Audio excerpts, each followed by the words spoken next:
Hello, my name is Roger Muller. This video is going to cover the Festool Parallel Guide Accessory for the Festool Guide Rail.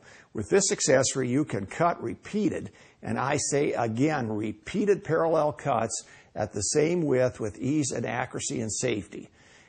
The Parallel Guide Accessory, more properly to be called the Repeat Cut Parallel Guide, is for cutting pieces over 8 inches and up to 26 inches wide. An accessory called the Parallel Guide Extensions is used for cutting widths under 8 inches, including extremely thin strips. These accessories make the guide rail a very unique tool, the likes of which you have never seen before. This video addresses the setup technique at length.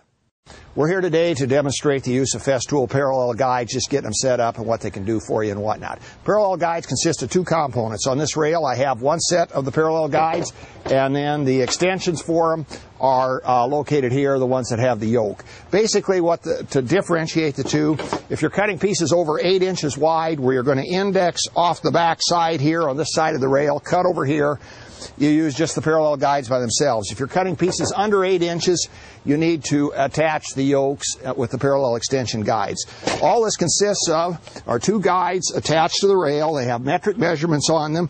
They have an indexing system with, you can get right to the exact millimeter settings for the depth to cut. That depth to cut is between this point right here, not in here, but right here, this surface that's raised, out to the cutting edge. To use these, you plop them on. First of all, you straddle the piece. It has to straddle the cut piece. You put them on, set the indexes so they're touching this back, and then just grab your saw and do your thing with the Festool rail as always. Once you're done with the first piece, lift up your guide, take the first piece away, and just keep it working on down the line. Over here is an example of 3 pieces cut to parallel, consistent, repetitive measurements. That's what this tool is about. Repetitive measurements, easily set. You don't have to take the tape measure out and draw lines and do adjustments and whatnot. Let the machine do it for you. Okay, when you open these up, these are unlike any other tool that you have. First of all, the guide, you're going to pick your own guide rail. The length of it is going to have to exceed the span of the material you want to cut. That's the only thing that's essential. Obviously, if you're cutting 8 foot across, you're using a 9 foot rail, that's going to work out fine. But don't use a 9 foot rail when you're doing these small things. It'll drive you nuts. Putting the parallel guide on is a little bit of an experience. Probably the only thing difficult about it, or about this whole process. What I do is in this little bracket right here, I loosen it by hand a little bit. Then when I come up and put it on, and you aren't going to know if this is first take, second take, or whatever. Sometimes I get lucky and get them right away. Okay, I'm going to kind of guide it into place.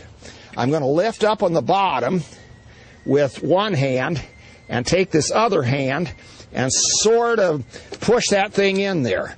Now, sometimes this really goes easy, and other times it doesn't. Okay, that one went pretty easy. Now, while we still got it out a little bit, let's hand tighten the screw. Don't screw this down with a wrench. You'll make things so tight they never will work. I like to say just hand tighten it, and there is an adjustment you can make with a 2.5 millimeter wrench on the back if you're having some issues here. Okay, now notice as I push this on, this thing's fairly tight. How far do I push it in? Again, I've got to span my work. I want these points, when they're engaged, to be at the end of the work. I don't need to be tight here. I can put my hands down in here. That's fine. Okay, at a given, we're in there right now.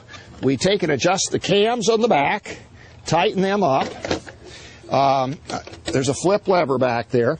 If they're still too loose, you can get in there with a wrench, 2.5 millimeter, and do a little more tightening. And then we also screw down these index knobs on the front. And right now, we are ready to go. We can repetitively cut. I've set this at 260 millimeters earlier. We can repetitively cut all day long at that level. Again, how we would use this, we would come up on our piece like so, straddle it, push it and point. The index points are here, and out here is our line that's 260 millimeters. We need to check that once in a while and make sure with a ruler that we're getting the correct measurement. If we're not, there's some adjustment provisions here with a flat-bladed screwdriver that will permit you to bring that into line. So I know I'm not going to bother to demonstrate that. It's very easy to do.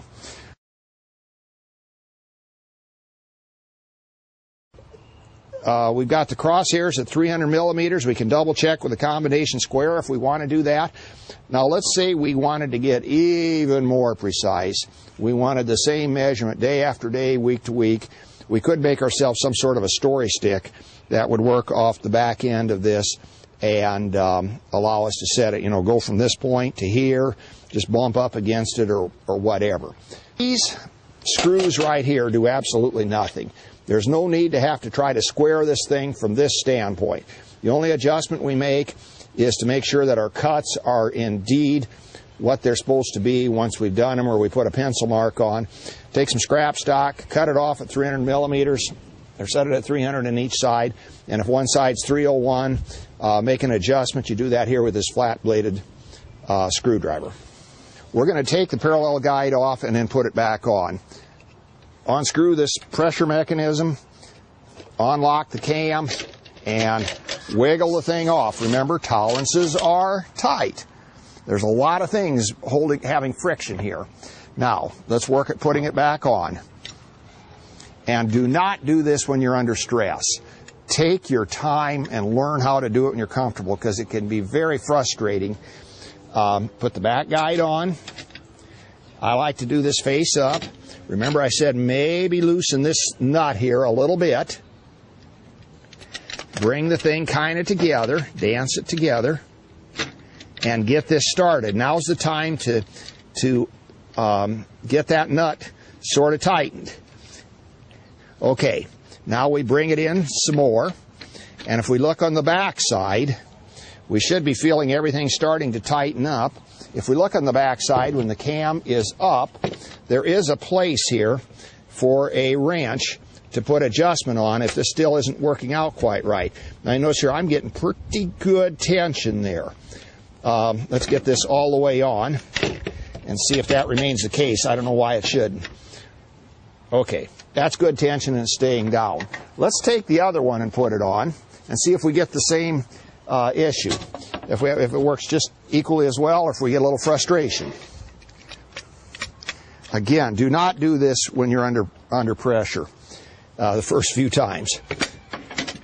Okay, we're sliding it up in. Got it here. I'm going to loosen this a little bit. Get it engaged as far as we can. Oops, a little too far. Tighten that up. Have this cam on the back loose. Tighten it as much as you can by hand. Bring the thing together. It's going very nicely. And my cam feels a little loose. I think I need to tighten it. We're going to have the thing flopping around in the back, and that's going to get to be a real nuisance. There's only two things that could be wrong here. This cam, this adjustment isn't right, or the nut wasn't tight.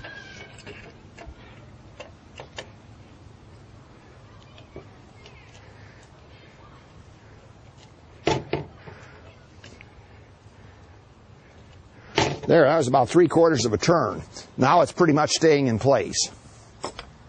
These do have a little bit of a tendency to pop out a little bit that way, so keep your eyes open for that. And we're in business. That concludes this segment on using the parallel guides for repeating cuts of widths over 8 inches. Watch video 3 to learn more about the parallel guide extensions for cutting pieces under 8 inches. My name is Roger Muller. Thank you.